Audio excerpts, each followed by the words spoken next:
Երեխաների բուժ սպասարկումը դարձել է վճարովի։ Այս մասին վերջին օրերին բազմաթիվ քաղաքացիներ են ահազանգում սոցցանցերում։ Ծնողները դժգոհում են, որ իրենց երեխաներին պոլիկլինիկաներում գրանցել են նեղ մասնագետների մոտ, ինչից հետո պահանջել են կատարել համավճար։ Այսինքն ծառայության համար միայն մի մասն է պետությունը վճարում, մյուս մասը վճարում է ծնողը։ Facebook-ի օգտատեր Լիլիթ Նուրիջանյանը պատմել է, որ Վարդանանց բժշկական կենտրոնում իրեն տեղեկացրել են, թե նեղ մասնագիտական սպասարկումը այսուհետև իրականացվելու է բուժառուի կողմից համավճարի սկզբունքով։ Երեխայի մայրը դժգոհում է, մինչև այժմ երեխաների բուժ սպասարկումը անվճար է եղել։ Չի հասկանում, թե ինչով է պայմանավորված համավճար պահանջելը։ Այսօր Վարդանանց ԲԿ-ում ասացին, որ երեխաների նեղ մասնագիտական սպասարկումը այսուհետև բուժառոյի կողմից համավճարով է լինելու։ Այսինքն նախկինում եթե ես կարող եի երեխային ուղղակի ակնաբուժի մոտ գրանցել հաշված օրերի ընթացքում ու պետպատվերով օգտվել ծառայությունից, հիմա պետք է լավագույն դեպքում 1 շաբաթ առաջ գրանցվեմ մանկաբույժի մոտ։ Մանկաբույժից ուղեգիր ստանամ ակնաբուժի մոտ գրանցվելու համար, այդ ստանամ 10 օր հետո հերթերի պատճառով ու տվյալ դեպքում 3000 դրամ համավճարեմ։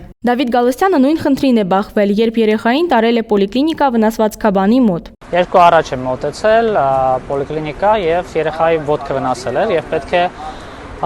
ստուգվեր, թե ինչ է եղել։ Մոտեցել եմ պոլիկլինիկայում, այնտեղից ուղղորդել են դեպի նեղ մասնագետ, վնասվածքաբան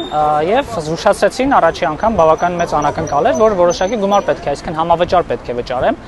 Ճշտեցի արդյոք երեխաները անվճար բուժում չեն ստանում, ասացին դա նոր փոփոխություն է, ճշտեցի նաև թե երբ է եղել, կոնկրետ ԲԿ-ում ասացին, որ մոտավորապես 10 օր, 1 շաբաթվա փոփոխություն է, առողջապահության նախարարության ուղղորդմամբ է կամ չգիտեմ, այնտեղից են ասել, որ այսպես պետք է գործի։ Նույն ծառայությունը ես օգտվել եմ 2 տարի առաջ, այսինքն ձեռքներ վնաս է, անվճար նույն բժիշկների մոտ, նույն մասնագետի մոտ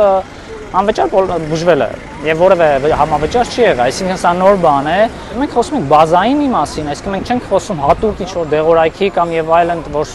ասեն պետությունը հնարավորություն չունի այդքանը ծածկելու։ Խոսքը գնում է բազային ծառայությունների մասին, այսինքն չգիտեմ, վնասվածքաբան, ակնաբույժ եւ այլն, որը բնականաբար հիմնական ծառայություններից մեկն է եւ երեխան պարտավոր է անվճար պետք է անվճար օգտվի։ Սոցցանցերում տարածվող այս հրապարակումները մտահոգություն եւ բազմաթիվ հարցեր են առաջացնում ծնողների շրջանում։ Արդյոք իսկապես փոխվել է մինչև 18 տարեկան երեխաների անվճար բուժ սպասարկման կարգը։ Տեսեք, մեկնաբանություններում Facebook-յան նաեւ գրում էին մարդիկ, որ տարբեր ժամանակ են դիմել, բայց հիմնականում վերջերս որ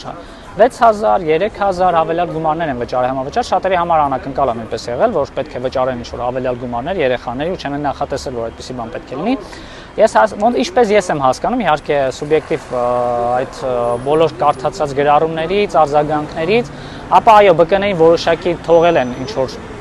տեղ, թե իրենք ինչքան որոշեն համավճարը ինչքան կազմի, այնտեղ զգուշացրեցին, որ չի կարող ավելի 2 անգամ ավելի շատ լինել, այսինքն եթե ինչ-որ ծառայություն այս դեպքում կոնսուլտացիան 6000 է գրանցվել, որ 6000-ը փոխհատուցվում է, դրանից ենթադրվում է, որ 12000 եւ ավել չի կարող լինել, 12000-ից ավել, բայց կարծում եմ դա նույնպես շատ է, իսկ ԲԿ-ների որոշման մասով ենթադրում եմ, որ ԲԿ-ն որոշում է թե ինչքան ավելացնել, բայց ստացվում է, որ մեկը ծնողը պետք է վճարի։ Բայց ենթադրում եմ ինչ-որ միջինացված տարբերակ պետք է գտնվի, բայց դա չպետք է լինի երեխաների հաշվին, այսինքն երեխաները այսպես կարմիր գիծ են, երեխաների դեպքում ոչ մի դեպքում համավճար չպետք է կիրառվի։ Առողջապահության նախարարությունից մեզ հայտնեցին, այդ հարցերով իրենք այլևս չեն զբաղվում։ Թե նմանատիպ հարցերով որ լինում ապահովագրության հետ կապված դուք հիմնադրամ զանգեք, ոնց որ նախարարությունը քաղաքականություն մշակող մարմին է, բայց արդեն նման հարցերով հիմնադրամն է զբաղվում։ Առողջապահության ապահովագրության հիմնադրամի մամուլի քարտուղարը նշեց, համավճարի վերաբերյալ որևէ օրենսդրական փոփոխություն տեղի չի ունեցել։ Համավճարի մասին օրենքում որևէ փոփոխություն տեղի չի ունեցել։ Այդ օրենքը բավականին վաղուց կա, գործում է եւ որևէ փոփոխություն տեղի չի ունեցել։ Օրենքով սահմանված է, որ բուժհաստատությունները իրենք կարող են իրենց ծառայությունների համար համավճար կիրառել, համավճարի չափը իրենք են որոշում, ուղղակի օրենքով կա սահմանափակում, որ չի կարող գերազանցել նշված ծառայության գնի կրկնապատիկը։ Մենք հիմա պարզաբանում ենք կտարածենք մեր էջով ու այդ կարգի բանի ամեն ինչի մասին ես հիմա մեր կայքը ձեզ կուղարկեմ ամբողջը հիմնադրամի կայքում տեղակայված է։ Ես չեմ կարող այս պահին նշել, թե ինչու է հիմա այսպես խնդիրը